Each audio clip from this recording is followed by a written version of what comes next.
के साथ कांग्रेस के गठजोड़ की तस्वीर अब एकदम साफ हो गई है। भारत को छिन्न भिन्न करने वाली शक्तियों के साथ कांग्रेस के की दुरभिसंधि की का चित्र इस मानचित्र के साथ बिल्कुल साफ हो गया है। और यह बात हम केवल किसी एक आधार पर नहीं कह रहे हैं। कांग्रेस ने निरंतर इससे पूर्व भी भारत के नक्शे के साथ इसी प्रकार की छेड़छाड़ की है। 24 अक्टूबर 2024 को कांग्रेस की सबसे बड़ी सहयोगी दक्षिण भारत में डीएमके ने अपने ट्वीट में, आप देखिए पुनः एक बार, पाक अधिकृत कश्मीर और अक्साई चिन्ह गायब है। कांग्रेस के वरिष्ठ नेता ने, श्री शशि थरूर ने 30 सितंबर 2022 को कांग्रेस के आंतरिक चुनाव का, यानी अध्यक्ष पद का जो चुनाव हो रहा था, उसके प्रत्याशी के रूप में जो अपना मैनिफेस्टो जारी किया। देखिए एक बार फिर ये ट्वीट डिलीट कर दिया गया था, मगर इसके स्क्रीनशॉट्स अवेलेबल हैं। 30 सितंबर 2022, फिर पाक अधिकृत कश्मीर और अक्साई चिन्ह गायब है। राहुल गांधी जी ने 12 फरवरी 2020 को ट्वीट किया, कोरोना के समय, जब कोरोना शुरुआत हो रही थी। एक बार फिर उसमें पाक अधिकृत कश्मीर और अक्साई चिन्ह गायब था। इवन आपको ध्यान हो, एक बार इन्होंने ट्वीट किया था जिसमें कि नॉर्थ ईस्ट ही गायब था, जिसको लेकर असम के मुख्यमंत्री हेमंत बिश्व शर्मा जी ने बड़ी कड़ी आपत्ति भी दर्ज की थी। फिर आप देखिए शशि थरूर जी का 21 दिसंबर 2019, एक बार फिर इसमें पाक अधिकृत कश्मीर और अक्साई चिन्ह गायब है। अब हम कांग्रेस पार्टी से बहुत सीधा और साफ सवाल पूछना चाहते हैं कि आज जो आपने एक्स पर पोस्ट किया है और पिछले समय में जब ये ट्विटर था तो जो आपने ट्विटर पर ट्वीट किए थे, उन सब में पिछले कई सालों से एक नहीं कई बार, इवन कांग्रेस की वुमेन्स विंग द्वारा भी एक बार ट्वीट किया गया था उस समय, उसमें भी यही स्थिति थी। लगातार भारत के अलग अलग हिस्सों को काट कर क्यों दिखाया जा रहा है? यह सिर्फ संयोग है या किसी व्यवस्थित भारत विरोधी प्रयोग का हिस्सा है? हम सीधे कांग्रेस से पूछना चाहते हैं कि यह लगातार भारत के हिस्सों को काट कर दिखाना, यह किसके इशारे पर हो रहा है? क्या कोई सोरस सीक्रेट सर्विस से सिग्नल आ रहा है, या फिर कोई आपको लगातार अन्य भारत विरोधी शक्ति जिनसे कि आप अक्सर सुरताल मिलाते हैं, वो 7 समुंदर पार से आपको कोई संकेत दे रही हैं? क्योंकि यहां पर विषय एक बार का नहीं है, यह विषय बारंबार का है और सिर्फ मानचित्रों का नहीं है। आप उन लोगों के साथ खड़े हैं, याद करिए सीए के आंदोलन के समय उन लोगों का समर्थन किया था जिन्होंने कहा था और कुछ ना कर पाए तो कम से कम चिकन नेक काट के नॉर्थ ईस्ट अलग कर देना चाहिए। सीए के आंदोलन में चिकन नेक काट के नॉर्थ ईस्ट अलग कर देना चाहिए का क्या लेना देना था? कांग्रेस उनके साथ खड़ी थी। भारत तेरे टुकड़े होंगे नारे लगाने वालों के साथ खड़ी थी। तो आज हम कांग्रेस से बहुत साफ साफ पूछना चाहते हैं कि आप किन शक्तियों के आधार पर यह कर रहे हैं। और इसके साथ हम इसलिए भी पूछना चाहते हैं कि अब कांग्रेस टेक्निकली मुख्य विपक्षी दल है, मान्यता प्राप्त, क्योंकि पिछले 2 लोकसभाओं में तो उनके पास संवैधानिक दृष्टि से मुख्य विपक्षी दल की संख्या नहीं थी। तो जो कोई भी सांसद शपथ लेता है, आप सबने देखा होगा, तो क्या कहा जाता है? मैं भारत की एकता और अखंडता को अक्षुण्ण रखूंगा। तो कांग्रेस पार्टी और उसके नेता प्रतिपक्ष संविधान की शपथ का उल्लंघन कर रहे हैं कि नहीं? इसलिए कांग्रेस का राष्ट्र विरोधी चेहरा, और मैं यह भी कहना चाहूंगा कि इससे पहले भी ये देश को टुकड़ों में बांटकर राज कर चुके हैं, सियासत कर चुके हैं, और इसके बाद भी आपने देखा है कि आज भी प्रांत में तोड़ना हो या वर्ग में तोड़ना हो या जातियों में तोड़ना हो, उसके लिए निरंतर लगे हैं।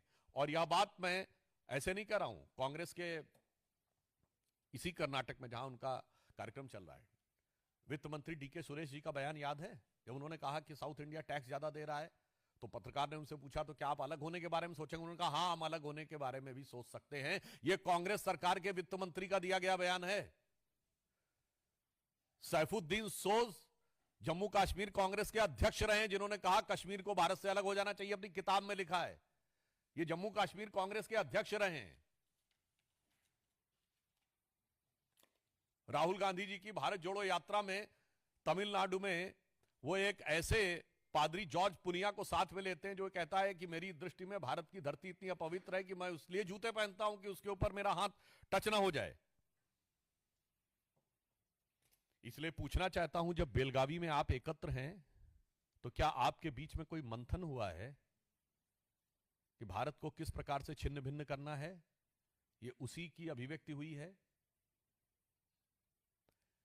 या मैं पूछना चाहता हूं कि ये कांग्रेस का कोई प्रस्ताव ऐसा विचाराधीन चल रहा है, या उनकी हाईकमान ने कोई कमेटी गठित की है जो निरंतर इस प्रकार के भारत विरोधी बातें और भारत के अंदर एक दूसरे से लड़ाने का प्रयास?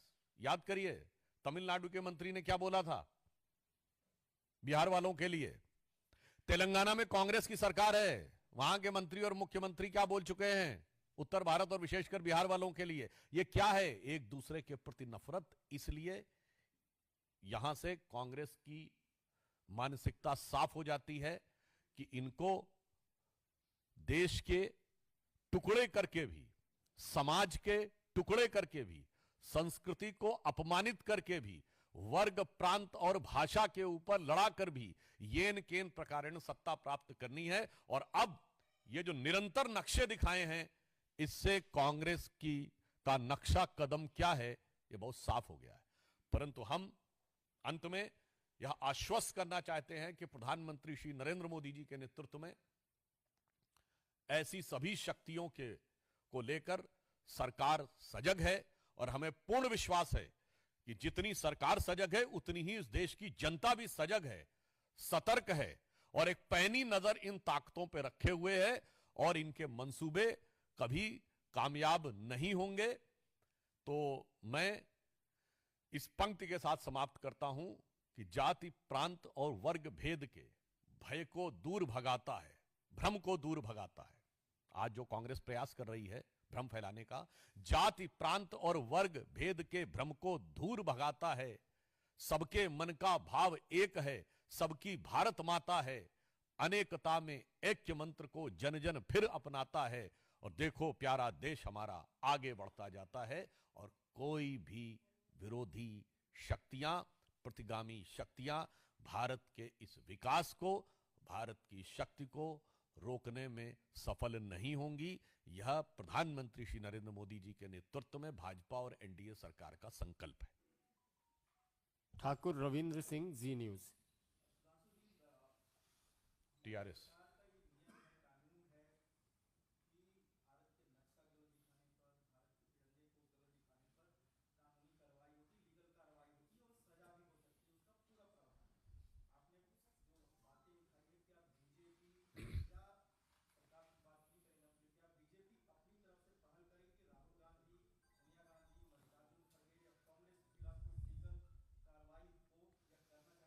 देखिए रवीन जी, मैंने अपने वक्तव्य में स्पष्ट कहा कि पहली बार कॉन्स्टिट्यूशनली 2 लोकसभाओं के बाद कांग्रेस के पास कॉन्स्टिट्यूशनली नेता प्रतिपक्ष का पद है। तो इस समय वो कॉन्स्टिट्यूशनल ऑब्लिगेशन से बंधे हुए हैं, वो संवैधानिक दायित्व से बंधे हैं। इसीलिए हमने उनसे सीधा सवाल पूछा है कि आपने किस आधार पर, किस प्रस्ताव पर, किसके इशारे पर यह किया है। सवाल संवैधानिक और नैतिक है, कॉन्स्टिट्यूशनल और मॉरल है, और पॉलिटिकल है। यानी 3 चीजें हैं, पॉलिटिकल, मॉरल एंड कॉन्स्टिट्यूशनल, नैतिक, संवैधानिक और राजनीतिक। यदि इस प्रश्न का उत्तर कांग्रेस नहीं देगी, तब फिर अन्य विकल्पों के बारे में भी विचार किया जा सकता है। आमोद राय, टीवी 9।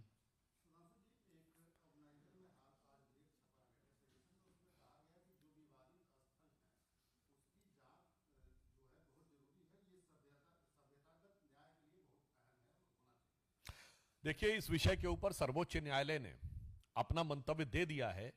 तो मुझे लगता है कि उसके बारे में अंतिम निर्णय आने तक प्रतीक्षा करनी चाहिए।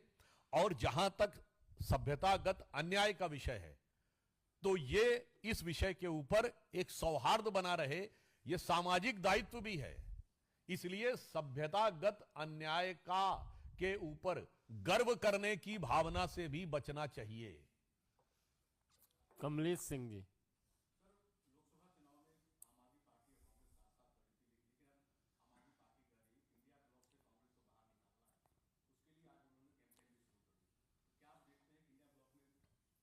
ये पहली बात तो मैं स्पष्ट कर दूं कि इंडिया ब्लॉक जैसी कोई चीज पार्लियामेंट में अस्तित्व में नहीं है।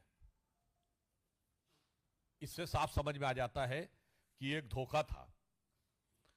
और इसलिए कि जैसे हमारा एनडीए है, तो एनडीए की विधिवत बैठक हुई जिसमें प्रधानमंत्री श्री नरेंद्र मोदी जी एनडीए संसदीय दल के नेता चुने गए।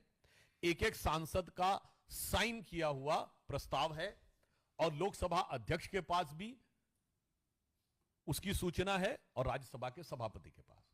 इंडिया गठबंधन का कौन नेता है, किसी प्रकार का कोई प्रस्ताव तथा कथित इंडिया गठबंधन के दलों के सांसदों के द्वारा साइन किया हुआ कोई लेटर न लोकसभा अध्यक्ष के पास है न सभापति के पास है। इसका मतलब इनके लिए आज आम आदमी पार्टी, जो पहले आम बनती थी, अब वो बड़ी खास पार्टी हो गई है।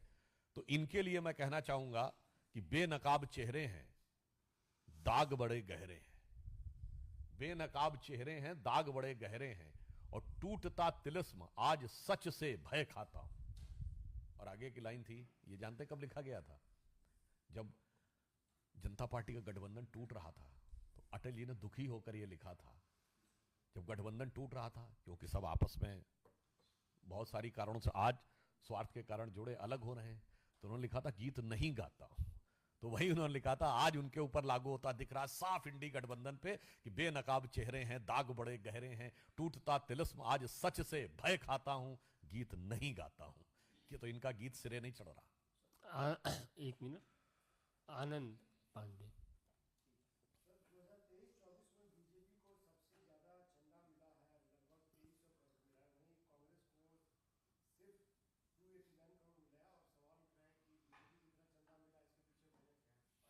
देखिए, पहले तो आप जो सूचना है इसका किस आधार के ऊपर स्रोत है, और अब तो इलेक्टोरल बॉन्ड के जजमेंट के बाद सारी चीजें ओपन पब्लिक डोमेन में है। अब तो सवाल यह भी पूछना चाहिए कि कांग्रेस को इससे पूर्व में, हमारी तो कितने राज्यों में सरकार है? 19-20 राज्यों में, और तीसरी बार केंद्र में सरकार है। कांग्रेस शासित जिन राज्यों में उनको मिला है, जो इलेक्टोरल बॉन्ड से सामने आया था, आज तक उन्होंने उसका जवाब नहीं दिया है। और मजे की बात यह है, हमारे चंदे का तो हिसाब है 2014 से पहले तो कोई हिसाब ही नहीं है। हम पूछना चाहते हैं, क्या हवाई जहाज के बिल नहीं पे होते थे?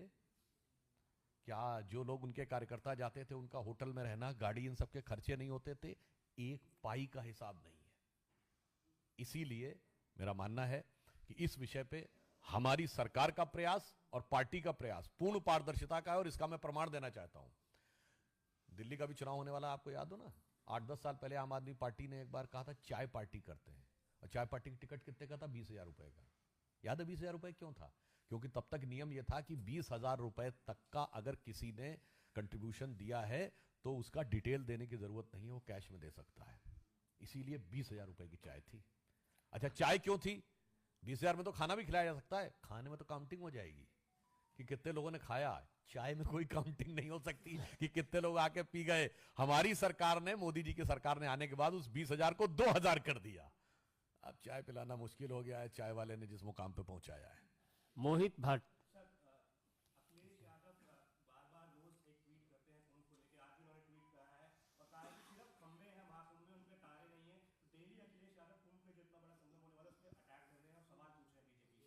देखिए, कुंभ भारतीय संस्कृति का ही नहीं, विश्व का सबसे बड़ा आयोजन है। दुनिया में कोई ऐसा आयोजन नहीं है। मौनी अमावस्या को एक अनुमान के अनुसार 4 करोड़ से 4.5 करोड़ लोग आ सकते हैं। दुनिया में कोई ऐसा एग्जाम्पल नहीं है जहां एक दिन में इतने लोग आए without any invitation, without any persuasion, without any advertisement. तो ये भारत की नैसर्गिक शक्ति का प्रतीक है। मगर क्या बताएं, जिन्होंने टोपी कोई दूसरी पहन रखी हो, जिनके ऊपर लाल रंग का प्रभाव कुछ ज्यादा हो, वो भारत के वास्तविक स्वरूप को नहीं दे सकते। और मैं पुनः एक बात और कह देता हूं, अखिलेश यादव जी पढ़े लिखे हैं, वो एक बार जाके इस बात को पुनः चेक कर लें। हमारा कुंभ का मेला 12 वर्ष में एक बार होता है, जुपिटर की साइकिल पे। 200-300 साल पहले किसी को जुपिटर की साइकिल नहीं पता थी।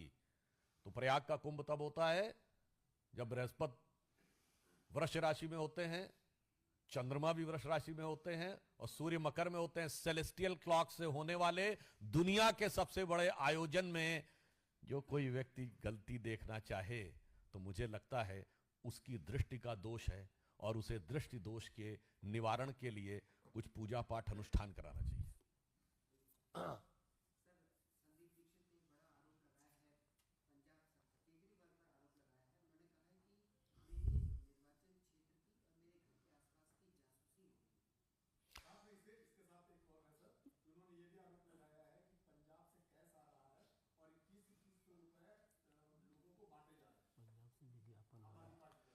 देखिए, बहुत गंभीर बात है, क्योंकि इस प्रकार की बातें भी आई हैं कि पंजाब सरकार से विज्ञापन हो रहा है। क्या सत्य है यह तो पता चलेगा, परंतु पंजाब सरकार क्या कर रही है, यदि यह आरोप सही है, ये तो उन दोनों के बीच की आपस की बात है। यदि उस पर जासूसी का आरोप है और वास्तविकता यह है कि पंजाब में जब से आम आदमी पार्टी की सरकार आई है तब से कानून व्यवस्था वहां ध्वस्त हो गई है। सिद्धू मूसेवाला के मर्डर से लेके अभी पवित्र स्वर्ण मंदिर के गेट के ऊपर पूर्व उप मुख्यमंत्री सुखबीर सिंह बादल के ऊपर जिस ढंग से अटैक हुआ, मुझे लगता है कि आम आदमी पार्टी का ये नेचुरल कैरेक्टर बन गया है कि सरकार चलाने के अलावा वो सब काम करते हैं। और जो योजना की आपने बात कही, एक महत्वपूर्ण बात कहना चाहूंगा कि वैसे तो सारे वादे ये झूठे ही करते हैं। आज तक एक भी वादा सही नहीं निकला। और वो जो पुराना गीत था, शायद दिल्ली की जनता वो कह रही है ना, वादे पे तेरे मारा गया बंदा मैं सीधा साधा। मगर जो ये तथाकथित योजना, इसमें आपने एक बात देखी कैसे संगति का दोष आ जाता है। इस पे लिखा हुआ केजरीवाल कवच, जाने आपको, देखा आपने केजरीवाल कवच लिखा। केजरीवाल जी क्या है आज की डेट में सरकार में?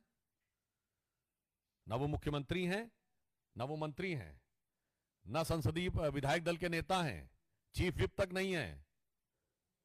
तो सरकारी योजना यदि आप कहने का प्रयास कर रहे हैं तो उसमें गैर सरकारी व्यक्ति का नाम कैसे हो सकता है? और जब यह कहा जाता है कि ऐसी कोई सरकारी योजना नहीं है तो इसका मतलब आज विज्ञापन भी झूठा साबित हो गया।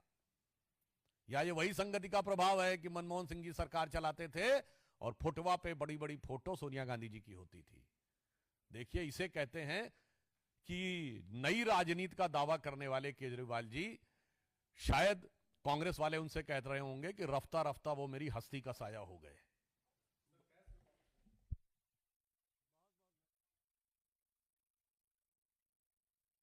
देखिए, उनके ऊपर नाना प्रकार के आरोप लग चुके हैं। कोई ऐसा आरोप नहीं बचा है जो आम आदमी पार्टी के किसी नेता, विधायक, मंत्री पर न लगा हो। फर्जी डिग्री से लेके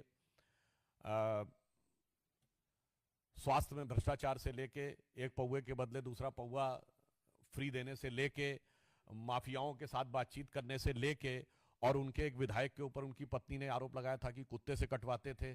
तो मुझे लगता है इतने विविध प्रकार के आरोप लग चुके हैं, तो हो सकता है उसी आरोपों की श्रृंखला में ये भी एक आरोप हो, तो कोई नई बात नहीं है, क्योंकि ये नई राजनीति के नए नए चेहरे हैं जो आम आदमी पार्टी के द्वारा आज दिखाई पड़ रहे हैं।